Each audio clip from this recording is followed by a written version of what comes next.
Good morning. Good.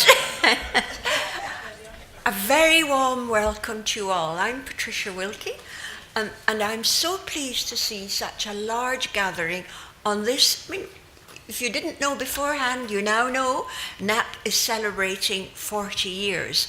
And in fact, PPGs are celebrating a little longer, but we'll stick with N.A.P.P today. First, thank you to the GMC for sponsoring this conference. It is very much appreciated, and I know that Howard Lewis, who has the GMC table, and he'll be speaking later, is very disappointed because his leaflets haven't arrived, but it's not his fault. As you will see from the program, I'm chairing some of it, but not all of it. And I'm now going to hand over to Sir Dennis, who will introduce our first keynote speaker, Professor Mayur Lakhani from the Royal College of GPs. Thank you very much, Madam Chairman. I'd like to start by saying how much I appreciate being your patron. I take it as a very great honour, and it's a great privilege to be with you at these annual conferences, several of which have been very great successes. It's a pleasure in a whole variety of ways for me to introduce Professor Mayur Lakhani, because I've had the pleasure of knowing him for many years. He's speaking to us today as the President of the Royal College of General Practitioners, which is the largest of the medical Royal Colleges, and he is one of medicine's leaders at the moment. He's a working GP in Leicester, and he has the distinction of being one of the few general practitioners who's been elected by the Council of the College as the policy lead, and then by the whole membership, 50,000 members, a few years later as President.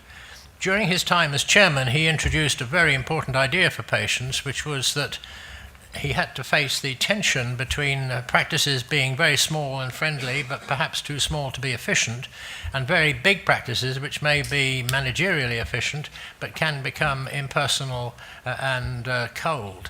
And he introduced the very important idea of federations, which was really a compromise to try to bring the skills of different practices together, and which at the same time counter the isolation that can happen in very small practices. That is still one of the most important ideas around in the NHS, and it's something that all patient groups should think very hard about, because the policy lead at the moment is to form big amalgamations into very large practices, and the latest research shows that continuity of care falls in those big groupings. He's a real activist in patient participation, about which he's about to speak. He practices what he preaches.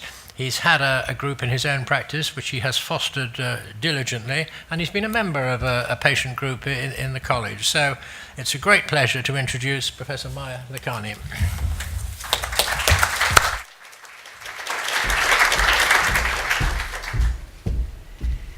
Well, good morning, everyone, and thank you, Sir Dennis and Patricia, for some wonderful words of introduction. So I better reassure you that despite all that and all my bio in the brief, I am actually a real doctor. So I see patients, and I was very pleased to see that our PPG is strongly represented at this conference once again. I started our group in 1992, and really it's gone from success to success. It runs itself, and I feel really empowered by our PPG. I think something very special has been created, and I got interested in the PPG through my work at the Royal College of GPs. In fact, I remember ordering a toolkit from the RCGP on setting up a PPG. This was a very new, innovative thing. And from that, I became involved in the college and became interested in quality, the idea that you could measure quality, define it, assess it. And involving patients was a really important part of that. And then I became involved in the patient liaison group with Patricia and colleagues, with other GPs like John Dracos, who's here today. And so I feel very comfortable in this environment. Reflecting on what I might say today, what would the health system be like if we had patient participation in all sectors of the NHS in the way that we have in general practice. Obviously, we have elements of patient participation in all sectors of the NHS, in hospitals, in community services, in trusts, different models of governance and involvement.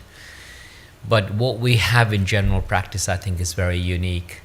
And if we had that, then perhaps we wouldn't be facing the problems that we are, which is indeed what I want to address today, which is new frontiers in family medicine, stroke general practice. In European circles, general practice is known as family medicine. Here we like to call it general practice because it's a tradition, and also many people say to me, we don't have families like we used to do. There's different structures and different dynamics. So, but FM stroke GP is the international convention. And I want to ask the question, what does this mean for patient participation? And my thesis is going to be that leadership from general practice, and I include patient participation groups as part of the leadership. It may not immediately be apparent that that's what we're part of, but there's this very special movement.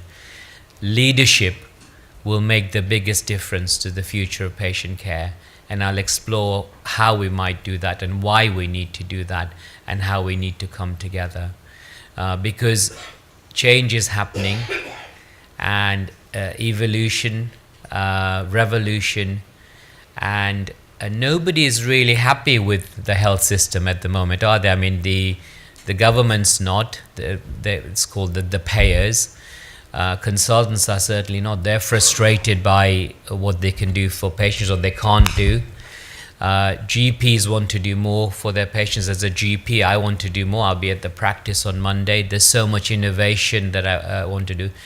Patients, you most of all, face such a fragmented healthcare system that there isn't that coordination and that personal continuity of care across the system that I think is very, very important. So we need definitely to do much better. So thank you for what you have done, and your 40th anniversary I think is a very significant milestone. And events like this, they're celebrations, aren't they? We celebrate what we've achieved, but it's an opportunity to look to the future. So let me say a little bit about the work that we're doing together and the achievements of general practice. So every working day, 1 million people will visit their GP practice. 1 million people. 92% of those who have seen their GP will have trust and confidence in independent surveys. General practice is the most highly rated public sector service. At a time of a crisis, a declared crisis that even the government agrees is a problem, of austerity and cutbacks, workforce, 92%. The only other very highly rated sector is the hospice movement, but that's funded slightly different. It's not public sector. 25% of hospice funding comes from the NHS, roughly speaking. The rest is charitable. But that's a really interesting model, which I'll be saying more about the public-patient service partnership. The highest rated services in healthcare are general practice and hospices, and they're independent but part of the NHS. And patients, trustees, patrons, the public play a big role in the vision and the future of these organizations. And I think that's something we need to learn. 1.5 million prescriptions issued every working day. 99% issued electronically. 57% by electronic prescribing, which is where the prescription goes directly to the pharmacist. I'll be interested in your views about that over coffee. We have one of the highest rates in our practice, 57%. It's not been straightforward, but I do think it is heading in the right direction. 90% of practices rated good or outstanding in CQC inspections, including Dr. Amir Hanan's practice in Hyde, which got an outstanding rating. I think he got the second prize here last year or 2 years ago, and for his work on patient participation. And the role itself of a GP, it's not very well understood, certainly not well understood by some policymakers and some influential parts of the health sector. So take a typical surgery. These are some patients I saw recently consecutively. Child with fever, an old lady with abdominal pain, the person who felt tired all the time, a teenager with depression, someone with arthritis, a person with vomiting, a child with a rash, a person who's had 3 cancers, who feels terrible and can't go on. The person with chronic diseases on 16 different kinds of medication, too much medication with some side effects, etc., etc. These are consecutive problems. These are patients who have multimorbidity. They don't have single problems. There is no clinic for patients like this. General practice is a fundamental requirement of all health systems. And the role of a GP needs to be well understood, valued, nurtured. We are specialists. Our college invented training for general practice. We have an examination that's world-class, internationally researched.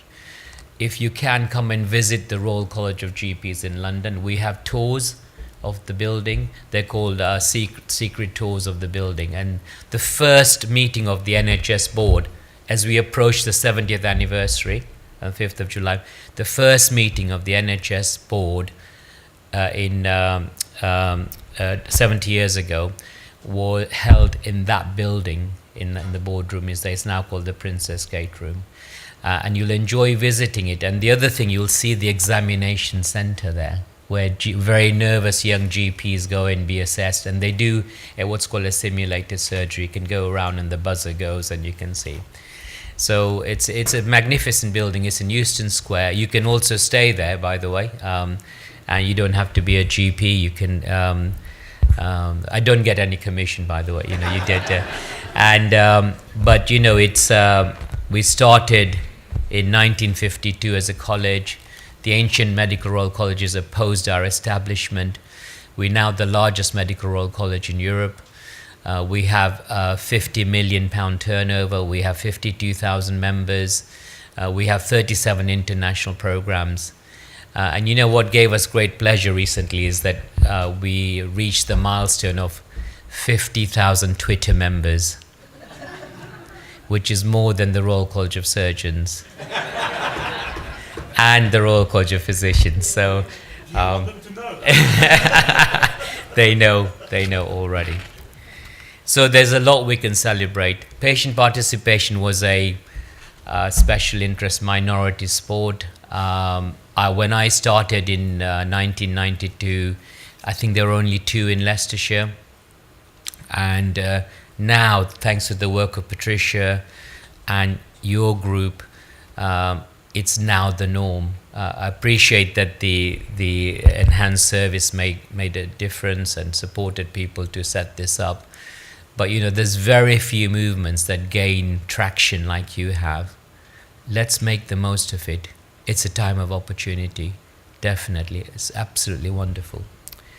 So we need to change because Mr. Patel is 57. He has pancreatic cancer. He has a late diagnosis of cancer. He is suffering in intense pain. He's crying and he's bleeding. He has many symptoms. His course of illness is characterized by waiting for letters, cancelled appointments, of phone calls, of faceless people saying, yes, you will see you next week, of delays, of being too ill to start treatment, of conflicting information, and a very silent coordination of care, and ultimately receiving brilliant care in the local hospice. This is a sign of a broken system. The technical interactions he had were brilliant. The biopsy, the prescription, the blood test. But the human interactions, no. The relationship, no. People do not want transactions. They want a relationship. They want an experience. And so we are working, and it saddens me to say this, and I'm talking about the whole NHS and the health and care system. I'm not talking about general practice, because I've already shown that actually there's so much goodness in that. But we also have to hold a mirror up to ourselves, which I'll come on to in a minute. But the system is broken. There is a fundamental resourcing issue, because we don't spend enough on our health system like other European countries based on GDP analysis. But also I think how care is organized. So we do work in a broken system that's fragmented, that doesn't connect for people. And great example is patients in care homes who are actually quite vulnerable. They're essentially at the end of their lives. You know, what they want is a happy ending with their friends and family, with a good quality of life. Yet the default management now, quite often, even for people with dementia and confusion, is to be admitted, which is the worst thing you can do. If you admit them to hospital, their mortality increases, they become sarcopenic, your muscles become weak, and they become institutionalized. Every day has an adverse impact on outcome. Of course, if you need to be in hospital, you need to be there, in a fracture, etc. And can I say, we're very lucky to have the quality of specialists in this country. I don't want this to be a bashing thing between GPs and specialists, but it's actually hard for them. They have a big workforce issue in geriatrics, in A&E. It's not easy. They don't have computers like we do.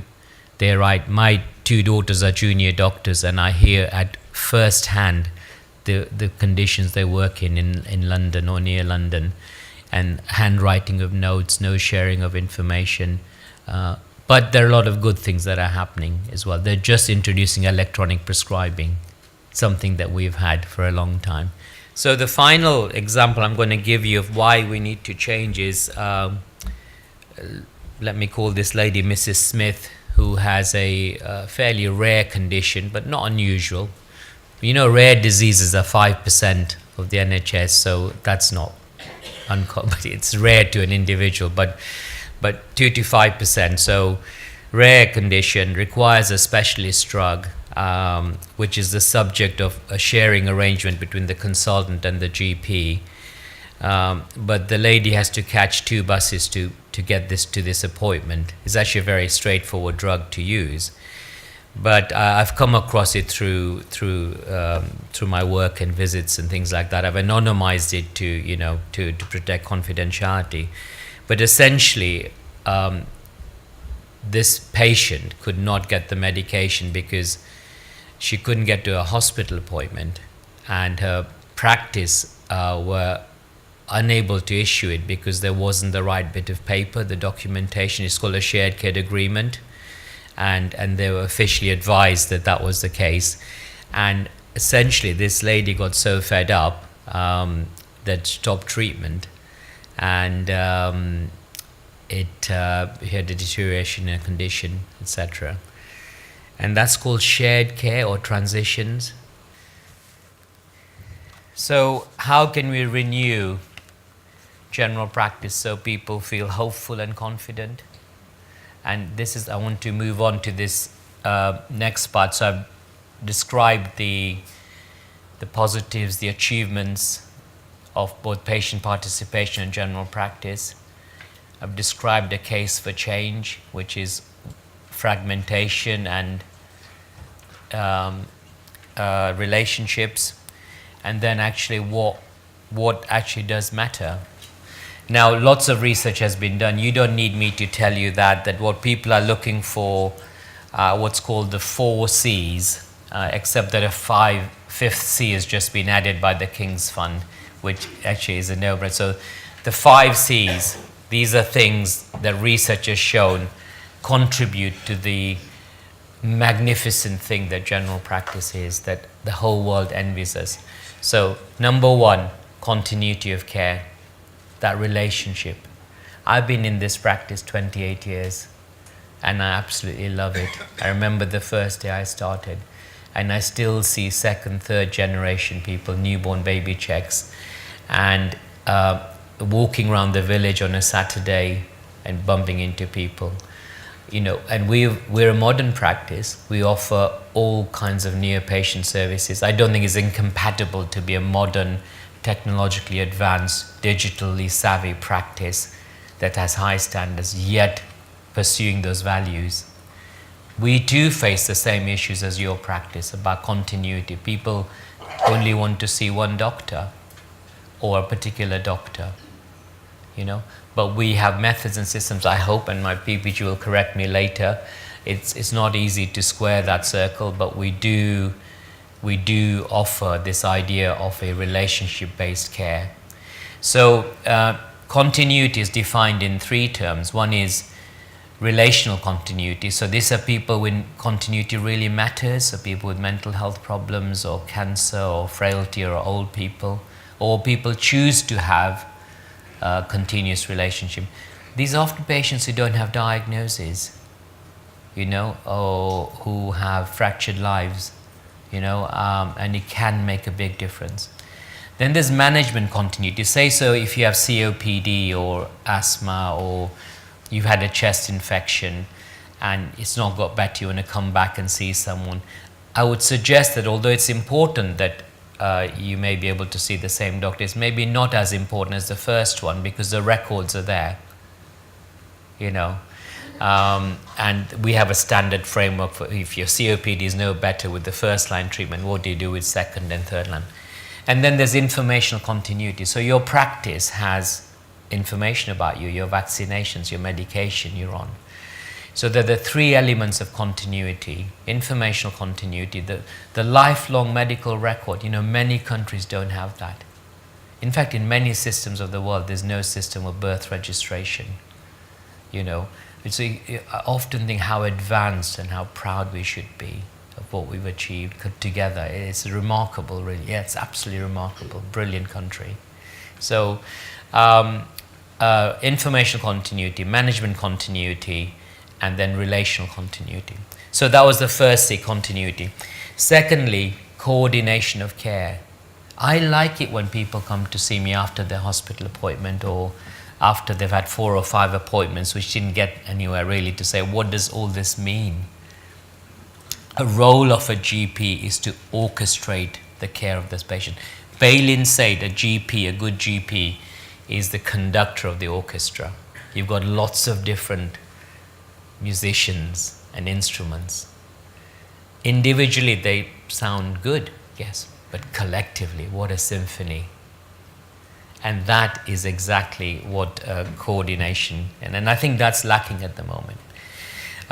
The third C is comprehensiveness, and this is where I think is interesting, because the way services are moving, they're moving towards a system of care. So as Dennis mentioned, I was the inventor of the idea of federations of practices. So in our own area, we have 12 practices in a federation, which is a legal entity. And for some services, you may need to go to another practice, not to see your GP, but for example, to have an anticoagulation check, or to have an ultrasound, or to have a minor surgery procedure. We are going to be starting weekend and evenings and weekend working shortly, and that'll be based on a hub. Because I hope you agree, I think it's unrealistic to expect every GP to offer every evening appointments and every weekend at a time especially of workforce crisis, and also where people are burnt out sometimes, and also there isn't enough work. But collectively, by sharing records, we can do it. So that's called comprehensiveness. That's the third C, which means that most of your services should be delivered in primary and community care. And Barbara Starfield stated that. But what's happening now at the moment is that services are being commissioned and put in place which are not really part of general practice. For example, a purely urgent care center which prioritizes access. You can have a quick fix and then you go back home. Nothing strategic happens there, right? And the arguments, experts are saying that these should be coordinated and be part of comprehensive care. Take family planning and sexual health services. Why, they're not generally integrated with primary care. Lots of other services are very separate. But it doesn't mean that each GP practice or federation provides these services, but they should make arrangements for a comprehensive set of services. The fourth thing is first contact care. Nowadays it's called access. So I think it is an important issue. I think it's an important value that this nation particularly prioritizes. And it means not necessarily seeing a GP at the first opportunity, but you having that choice and the options. But access is very important. Barbara Starfield, who's the doyen of general practice research and the effectiveness of primary care, speaks about it as first contact care.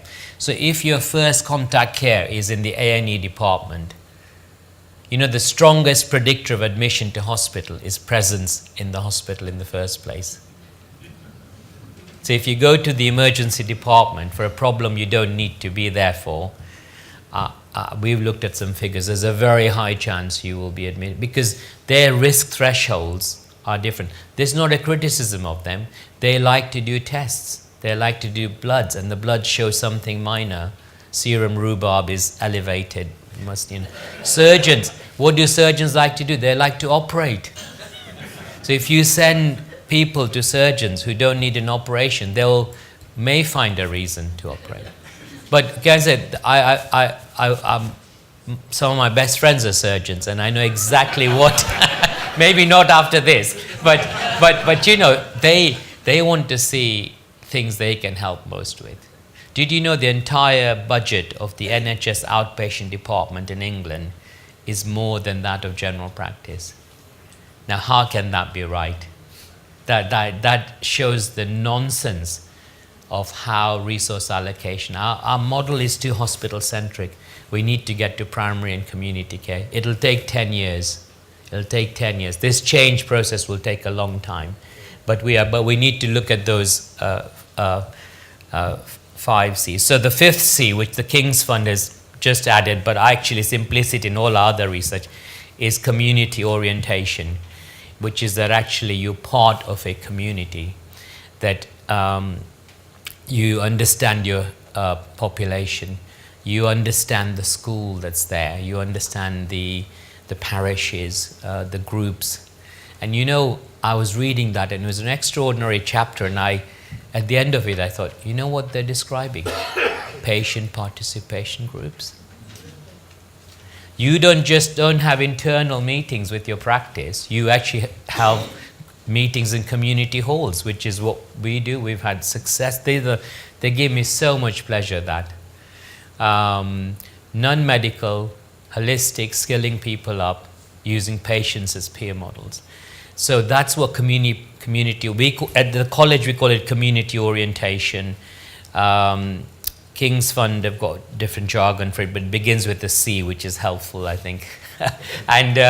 and this idea of being part of a community. So these are the 5 C's, which I think is the future. You know, coordination, continuity, comprehensiveness, first contact care, good access, and community orientation. And how brilliant would that be?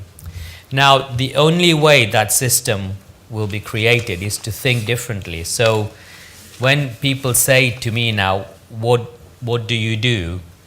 And obviously I tell them I'm a general practitioner, but I also describe what I'm part of. The most important question for a healthcare professional now is not is what my individual role is, but what am I part of? And we're part of what I'm calling an ecosystem. So an ecosystem, which is a biological phenomenon, shows that we're all interdependent, and the success of one depends on the others.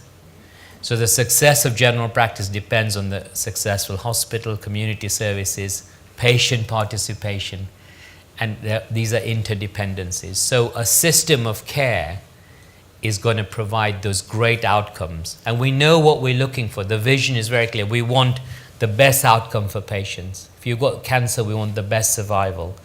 We want the best patient experience. And we want best value for money. Now I'm going to describe some facts to you now, which will absolutely shock you. The average cost of GP care for a year, £125 per year, unlimited care contact, £125. One outpatient appointment, £1 £220. One admission, short stay, will vary from £800 to £3,600. One attendance at urgent care or ED, £86. One attendance. The cost of GP care for a year is the cost of your Sky subscription per month or pet insurance. Yeah? Look, these are marvelous efficiencies. The reason I mention these figures is people are looking for value. So in Leicestershire, we call it the Leicestershire pound. How should we spend it? And you can see from my arguments that they should be spent in the most effective parts of the system, which is primary and community care. So the British pound, at the moment, 90 pence of the British pound for healthcare spending is spent on hospitals. So 90%, or is slightly less now. More money is going into general practice. So we need to reverse that. I would like to add a fourth. Yeah. Could you repeat the A figures and the short stay figures? Yeah. Again? Sure. Yeah. So A&E attendance, £86. Yeah. GP care on average per year. This per year is £125. Yeah. Okay. Is there anything else you? And the short term. The admission is, if it's a short stay admission, it'll range from 800 to a 3-day admission, which will be about £3,000. Yeah. These are, can I say, these are notional figures for our system in LLR. They may be slightly different elsewhere, but the scale of things is that's absolute. I've fact checked that. So you can just see how expensive secondary care is if you don't need it. If you need it, yes. You don't need it. So best value, and I think value is an important factor we should get into. I have added a fourth aim, which is happy doctors and happy nurses, because it's called well-being. If you're not happy, you can't provide good care, and the things that cause unhappiness are workload, bureaucracy, excessive regulation, tiredness, hunger, not having enough support. I would say I spend 50% of my time every working day in a practice dealing with chasing things up, begging for ultrasounds, chasing that result of appointments, etc. I work in a very well organized practice, and I must thank my staff for that and my PPG for creating that vision. But it can be frustrating. So I always say to younger GPs, HALT, H-A-L-T. If you're hungry, angry, late or tired, take a break for 2 minutes. Go and read the paper, do something, listen to some music. You have to take care of yourself. And the anger is not so much they're feeling angry innately, but it's maybe about a poor experience they've had speaking to somebody in the hospital, or they've had a difficult consultation. So we teach people on that. So essentially, as I come towards my kind of conclusions, we need to think through how we reinvent something with hope and optimism. I think we can do that. I think we're already on a journey there. A third of practices in England are already involved in some kind of modernization. They will be in this room, and you will know that. You're part of that. General practice is changing and evolving. Books written about general practice, particularly by Dennis, who is one of our greatest champions and heroes in general practice, has shown that at time of crisis, general practice responds. So we know what we need to do to meet the challenges that I've described. We have to work in a system, but with the practice as the basic unit of care and collaboration with other practices and other providers, perhaps community nursing, and help us create those models of care. So it is a good time to be a GP. There's so much more we can do for patients and with patients. Diagnostics. When I qualified in '83, most people with cancer sadly died. Now, I'm very pleased to say most people with cancer survive. It's incredible. And they have 3, 4, 5 types of cancer sometimes. We have epoch-making treatments that were unheard of, like ACE inhibitors for heart failure. You know, wonderful treatment. I like prescribing ACE inhibitors. I also believe that for selected groups of patients, carefully counseled and discussed, statins are also very good drugs. You know, we want antidepressants in the right group of patients, dementia treatments. We have empowered patients, something that we didn't really have 30, 40 years ago. Now it's now, you know, instead of, you know, the doctor will see you now, it's the patient will see you now, doctor. I think that's wonderful, because in my experience through patient participation, you understand us, you want us to succeed. That's why I feel really empowered, you know, and you want us to, and there's something you got the tone absolutely right. And I just wanted to mention here around what's the implication for patient participation in terms of moving towards this, if you like, centralization and system working. And I think the tone is very, very important. I don't feel necessarily fully supported and encouraged by other elements of public and patient involvement as part of the NHS. I'm not saying they shouldn't be there. I think they should be. They have a specific function. They have a function of accountability and executive power. But the conditions, the relationship you've created with your practices is absolutely brilliant.